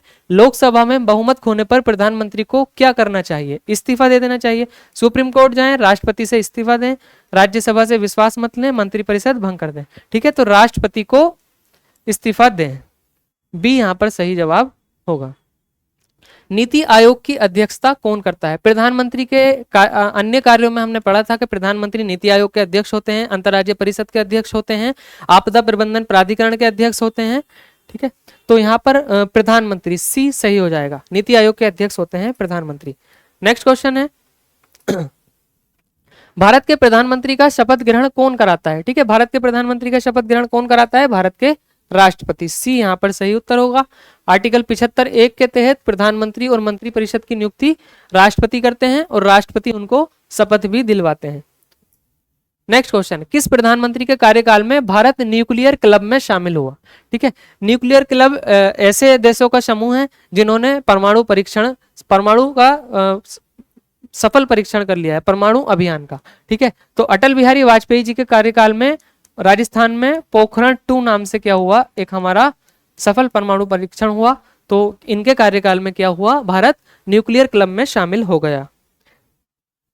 ठीक है, 1998 में ये पोखरण परीक्षण हुआ था, तभी भारत न्यूक्लियर क्लब में शामिल हो गया। प्रधानमंत्री किस प्रकार के निकाय का प्रमुख होता है? विधायिका का, कार्यपालिका का, न्यायपालिका का या चुनाव आयोग का? ठीक है, तो प्रधानमंत्री कार्यपालिका में मंत्रिपरिषद, कार्यपालिका का अंग है। कार्यपालिका का अंग कौन है? यहां पर मंत्रिपरिषद है, और मंत्रिपरिषद का मुखिया कौन होता है? प्रधानमंत्री होता है। ठीक है, तो बी इसका सही उत्तर हो जाएगा। नेक्स्ट क्वेश्चन है, भारत की, देखो इसका उत्तर है, भारत की कार्यपालिका शक्ति राष्ट्रपति में निहित है, लेकिन उसका संचालन प्रधानमंत्री व मंत्रिपरिषद करते हैं। ठीक है, प्रधानमंत्री का वेतन कौन निर्धारित करता है? राष्ट्रपति, वित्त मंत्रालय, संसद या कैबिनेट? प्रधानमंत्री का वेतन संसद निर्धारित करती है। सी इसका सही उत्तर हो जाएगा। आगे बढ़ते हैं अपने अगले सवाल पे। प्रधानमंत्री की भूमिका भारत में किस प्रणाली के अंतर्गत आती है? राष्ट्रपति प्रणाली, संसदीय प्रणाली, फेडरल प्रणाली या अर्ध राष्ट्रपति प्रणाली? ठीक है, तो भारत में संसदीय शासन प्रणाली है और प्रधानमंत्री उसके मुखिया, प्रधानमंत्री की भूमिका संसदीय शासन प्रणाली में होती है। ठीक है, ये ब्रिटेन के वेस्टमिंस्टर मॉडल पर आधारित है। भारत में प्रधानमंत्री ग्राम सड़क योजना किस प्रधानमंत्री द्वारा शुरू की गई है? ठीक है, तो 25 दिसंबर सन 2000 में प्रधानमंत्री अटल बिहारी वाजपेयी द्वारा प्रधानमंत्री ग्राम सड़क योजना शुरू की गई। तो बी इसका सही जवाब हो जाएगा। नेक्स्ट क्वेश्चन है, भारत के प्रधानमंत्री की संवैधानिक स्थिति किस अनुच्छेद में उल्लेख है? अनुच्छेद 73, 74, 76 या 78? ठीक है, अनुच्छेद 74 में भारत में 74 में मंत्रिपरिषद है। मंत्रिपरिषद राष्ट्रपति को सलाह और सहायता के लिए है, और मंत्रिपरिषद का मुखिया कौन होगा? प्रधानमंत्री होगा। ठीक है, तो प्रधानमंत्री के बारे में कौन सा आर्टिकल हो गया? आर्टिकल 74। ठीक है, आर्टिकल 76 भारत के महान्यायवादी से संबंधित है। ठीक है, और 78 में क्या है? 78 में है कि प्रधानमंत्री राष्ट्रपति को मंत्रिपरिषद के कार्यों से अवगत कराएंगे। ठीक है, तो बी इसका सही उत्तर हो गया है। आगे बढ़ते हैं, मिलान वाला प्रश्न है अगला। एक तरफ हमें प्रधानमंत्री दिए हुए हैं और दूसरी तरफ उनकी पॉलिटिकल पार्टी दी हुई है। ठीक है, इनको हमें मैच करना है कि कौन से प्रधानमंत्री किस पार्टी से रहे हैं। ठीक है, पहले ऑप्शन पे है मोरारजी देसाई। हम जानते हैं कि मोरारजी देसाई पहले गैर कांग्रेसी प्रधानमंत्री हैं। ठीक है, अर्थात ये कांग्रेस के तो होंगे नहीं, गैर कांग्रेसी हैं। तो किस पार्टी के ये थे? ये थे जनता पार्टी के। ठीक है, जनता पार्टी की सरकार बनी थी 1977 में, तो उसी के ये नेता थे। ठीक है, ए का हो जाएगा 3, ए का 3 यहाँ पर है। ठीक है, ए उत्तर इसका यहीं से निकल गया। इंदिरा गांधी किसकी थी? कांग्रेस पार्टी की थी। अटल बिहारी वाजपेयी भाजपा के थे, और चौधरी चरण सिंह लोकदल के थे। ठीक है, लोकदल के ये सदस्य थे। आगे बढ़ते हैं। ठीक है, ये यहाँ पर इसकी मैचिंग हो गई है। मिलान वाला नेक्स्ट क्वेश्चन है, प्रधानमंत्री और उनकी उपलब्धियों से संबंधित है। जवाहरलाल नेहरू, लाल बहादुर शास्त्री, अटल बिहारी वाजपेयी, नरेंद्र मोदी। ठीक है, यहाँ पर पोखरण सेकंड परमाणु परीक्षण लिखा हुआ है, ये किसके कार्यकाल में हुआ? अटल बिहारी वाजपेयी के। तो सी का यहाँ पर हो जाएगा चौथा, सी का 4th। ठीक है, ए यहाँ पर इसका सही उत्तर निकल गया है, सी के 4 से ही। ठीक है, लेकिन अन्य को भी देख लेते हैं। जय जवान जय किसान का नारा किसने दिया? लाल बहादुर शास्त्री ने। पंचवर्षीय योजनाएं जवाहरलाल नेहरू जी ने शुरू की है, और स्वच्छ भारत मिशन 2014 में भारत के वर्तमान प्रधानमंत्री नरेंद्र मोदी जी ने शुरू किया है। आगे बढ़ते हैं। नेक्स्ट क्वेश्चन है, प्रधानमंत्री और उनसे संबंधित राज्य। कौन से प्रधानमंत्री किस राज्य से रहे हैं? Doctor Manmohan Singh, Narendra Modi, Rajiv Gandhi, H D. देवेगौड़ा। ठीक है, जो हमारे एच.डी. देवेगौड़ा हैं वो कर्नाटक से संबंधित है। डी का फर्स्ट हो जाएगा। ठीक है, डी का फर्स्ट हो जाएगा। इस आधार पर ए इसका सही उत्तर हो जाएगा। डॉक्टर मनमोहन सिंह असम राज्य से राज्यसभा के सदस्य नियुक्त हुए थे, डॉक्टर मनमोहन सिंह। और नरेंद्र मोदी यहाँ पर ये गुजरात से संबंधित है, और राजीव गांधी अमेठी में एक अमेठी की जो लोकसभा सीट है वहां सर ये सदस्य थे। नेक्स्ट क्वेश्चन है, मिलान करें, ठीक है, मिलान वाला प्रश्न है, एक तरफ प्रधानमंत्री और दूसरी तरफ उनका पद ग्रहण करने का वर्ष दिया हुआ है, ठीक है। राजीव गांधी ने कब पद ग्रहण किया था? जब 1984 में इंदिरा गांधी जी की मृत्यु हुई तो इन्होंने पद ग्रहण किया था, ठीक है। ए का दूसरा, ठीक है, ए का दूसरा आ जाएगा, ए का दूसरा यहाँ पर हो जाएगा, ठीक है। ये बी खत्म और सी स्टेटमेंट हमारा खत्म हो जाएगा। डॉक्टर मनमोहन सिंह ने कब पद ग्रहण किया? 2004 में, ठीक है। बी का यहाँ पर तीसरा हो जाएगा, यहाँ पर तीसरा है, ठीक है। ए इस आधार पर इसका सही उत्तर हो जाएगा। नरेंद्र मोदी ने 2014 में पद ग्रहण किया और चौधरी चरण सिंह ने 1979 में पद ग्रहण किया था। आगे बढ़ते हैं, नेक्स्ट क्वेश्चन है, मिलान का है, प्रधानमंत्री और उनकी जो है डेथ ईयर लिखा हुआ है। पहले है जवाहरलाल नेहरू, ठीक है। जवाहरलाल नेहरू की मृत्यु कब हुई? 1964 में हुई है। लाल बहादुर शास्त्री जी की मृत्यु कब हुई? 1966 में हुई है। इंदिरा गांधी जी की हत्या हुई 1984 में और राजीव गांधी जी की हत्या हुई 1991 में, ठीक है। तो ए बी सी डी इसका 1 2 3 4, 1 2 3 4 कहां पर है? 1 2 3 4, A1 B2 C3 D4, ए इसका सही उत्तर हो गया है। आगे बढ़ते हैं, कौन सा अनुच्छेद राष्ट्रपति को यह निर्देश देता है कि वह मंत्री परिषद की सलाह से बंधा रहेगा, ठीक है। कौन से आर्टिकल में यह है कि राष्ट्रपति मंत्री परिषद की सलाह से बंधा रहेगा, ठीक है। तो कौन सा आर्टिकल से? राष्ट्रपति को सहायता और सलाह देने के लिए एक मंत्री परिषद होगी, आर्टिकल 74(1) में लिखा हुआ है, ठीक है। तो ए इसका सही उत्तर हो जाएगा। और 42वें संवैधानिक संशोधन अधिनियम से यह कर दिया गया था कि राष्ट्रपति मंत्री परिषद की सलाह मानने के लिए बाध्य है। नेक्स्ट, भारत के प्रधानमंत्री की न्यूनतम आयु क्या होगी? ठीक है, 25 वर्ष, हम इसको देख चुके हैं, रिपीटेड क्वेश्चन। आगे बढ़ते हैं, प्रधानमंत्री पद पर नियुक्त होने के लिए अनिवार्य शर्त क्या है? सांसद होना चाहिए, न्यायाधीश रहा हो, न्यूनतम 10 वर्ष का अनुभव हो, संविधान विशेषज्ञ होना चाहिए, ठीक है। तो सांसद होना चाहिए। प्रधानमंत्री को क्या होना चाहिए? संसद के किसी भी सदन का सदस्य होना चाहिए, चाहे लोकसभा का हो या राज्यसभा का हो। तो प्रधानमंत्री बनने के लिए न्यूनतम अनिवार्य शर्त क्या है? वे सांसद होना चाहिए। आगे बढ़ते हैं, नेक्स्ट क्वेश्चन क्या है, निम्न में से किस प्रधानमंत्री का कार्यकाल राष्ट्रपति शासन की अधिकतम घटनाओं से जुड़ा था?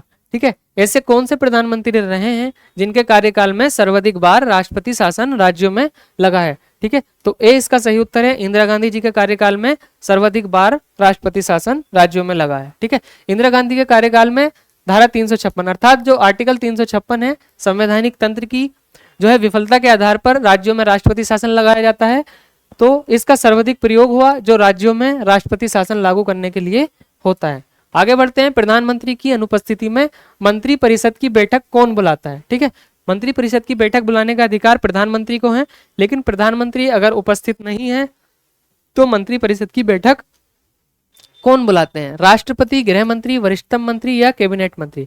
ठीक है, तो जो मंत्री परिषद में वरिष्ठतम मंत्री होते हैं उनको यह अधिकार है कि वे मंत्री परिषद की बैठक जो है बुला सकते हैं। सी इसका सही उत्तर यहाँ पर होगा। आगे बढ़ते हैं, संविधान में स्पष्ट व्यवस्था नहीं है, परंपरा के अनुसार वरिष्ठतम मंत्री अस्थायी रूप से बैठक की अध्यक्षता कर सकते हैं, राष्ट्रपति या सचिव ऐसा नहीं करते। आगे, कौन प्रधानमंत्री लोकसभा में बहुमत साबित नहीं कर पाए? ठीक है, ऐसे कौन से प्रधानमंत्री हैं जो लोकसभा में बहुमत साबित नहीं कर पाए? चंद्रशेखर, अटल बिहारी वाजपेयी, देवगौड़ा या चौधरी चरण सिंह? तो बी अटल बिहारी वाजपेयी इसका सही उत्तर है। ये मात्र 13 दिन तक प्रधानमंत्री रहे। ठीक है, अटल बिहारी वाजपेयी 1996 में प्रधानमंत्री बने, लेकिन 13 दिन में ही बहुमत साबित नहीं कर पाए और इस्तीफा दे दिया।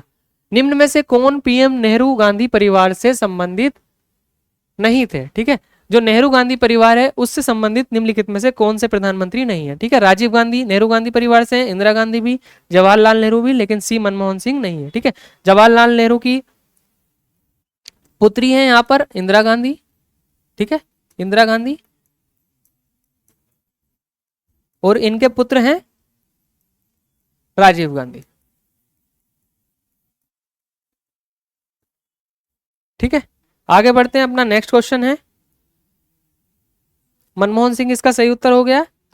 किस प्रधानमंत्री को अर्थशास्त्री के रूप में जाना जाता है? ठीक है, भारत के ऐसे एकमात्र प्रधानमंत्री हैं डॉक्टर मनमोहन सिंह जो अर्थशास्त्री रहे हैं। इनका ये पूर्व में रिजर्व बैंक के गवर्नर भी रहे थे। ठीक है, और वित्त मंत्री भी रहे थे। ठीक है, वित्त मंत्री भी रहे, और आर्थिक जो सुधार हुए हैं भारत में, LPG, liberalisation, privatisation and globalisation, जो भारत में आर्थिक सुधार हुए हैं 1991 में, उसमें भी इनकी महत्वपूर्ण भूमिका है। ठीक है, तो सी इसका सही उत्तर हो गया है। आगे बढ़ते हैं। नेक्स्ट क्वेश्चन है, भारत के किस प्रधानमंत्री ने पहली बार संयुक्त राष्ट्र महासभा में हिंदी में भाषण दिया था? ठीक है, तो नरेंद्र मोदी, अटल बिहारी वाजपेयी, मनमोहन सिंह या राजीव गांधी? ठीक है, तो बी अटल बिहारी वाजपेयी ऐसे प्रधानमंत्री हैं जिन्होंने यूएन में पहली बार यूएन महासभा में हिंदी में भाषण दिया था। आगे बढ़ते हैं। ठीक है, वाजपेयी ने 1977 में विदेश मंत्री रहते हुए और बाद में प्रधानमंत्री रहते हुए संयुक्त राष्ट्र में हिंदी में भाषण दिया था। नेक्स्ट क्वेश्चन है, अंतरिम प्रधानमंत्री किसे कहा जाता है?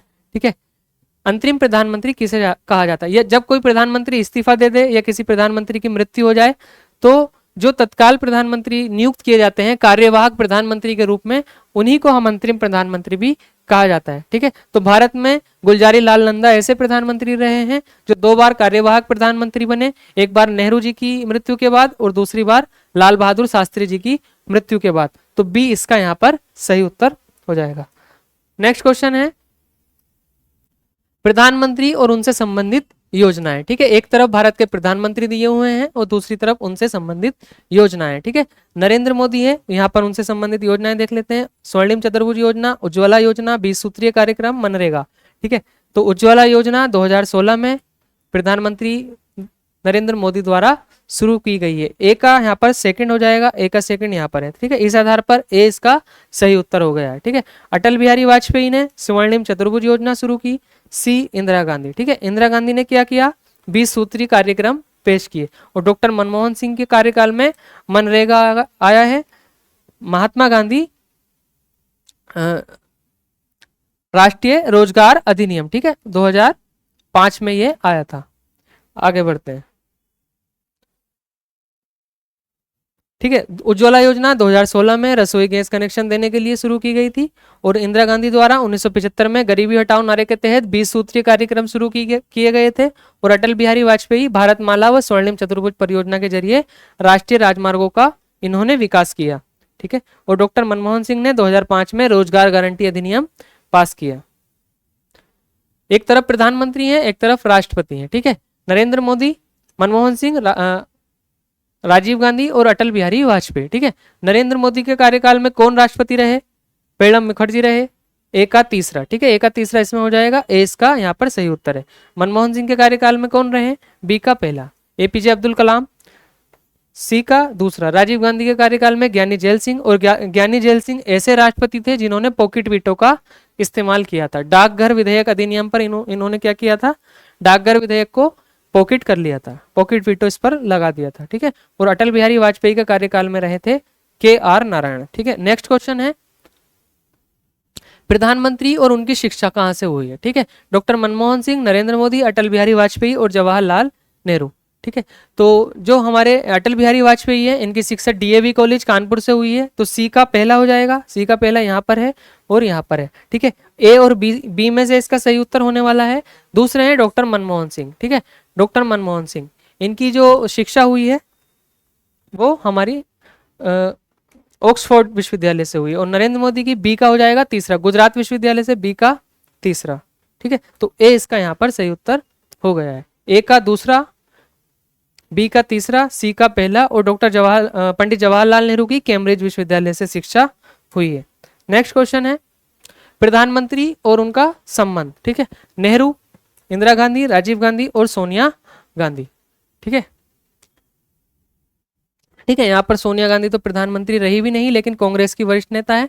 नेहरू को देख लेते हैं। नेहरू, अच्छा, इसमें हमें यहाँ पे इनको जो यहाँ पर संबंध दिए हुए हैं उनसे मैच करना है, लेकिन यहाँ पर ये सोनिया गांधी प्रधानमंत्री नहीं रहे। नेहरू, राजीव गांधी और इंदिरा गांधी के पिता। ठीक है, ए का हो जाएगा चौथा, ए का फोर्थ यहाँ पर है और यहाँ पर है। ए एंड डी हमारा कैंसिल हो गया है। दूसरे नंबर पे इंदिरा गांधी। इंदिरा गांधी कौन थी? राजीव गांधी की माँ थी। बी का यहाँ पर पहला हो जाएगा। ठीक है, तो इस आधार पर बी स्टेटमेंट हमारा सही हो गया। राजीव गांधी राहुल गांधी के पिता हैं और सोनिया गांधी कभी प्रधानमंत्री नहीं रही हैं। ठीक है, तो इस आधार पर हमारा ये क्वेश्चन हो जाएगा। नेक्स्ट क्वेश्चन है। ठीक है, प्रश्नों की यहाँ पर समाप्ति हो चुकी है। थैंक यू के साथ इस क्लास को हम समाप्त करते हैं। उम्मीद करता हूँ आपको प्रधानमंत्री से रिलेटेड जो है आपने काफी सारी इन प्रश्नों की प्रैक्टिस की होगी। नेक्स्ट अब हम अपनी अगली क्लास में जो आरओ के प्रीलिम्स परीक्षा के प्रश्न पत्र हैं, ठीक है, उनको हम यहाँ पर तेजी से प्रैक्टिस करेंगे। ठीक है, तब तक के लिए आप अपनी पढ़ाई को अच्छे से करते रहिए। धन्यवाद।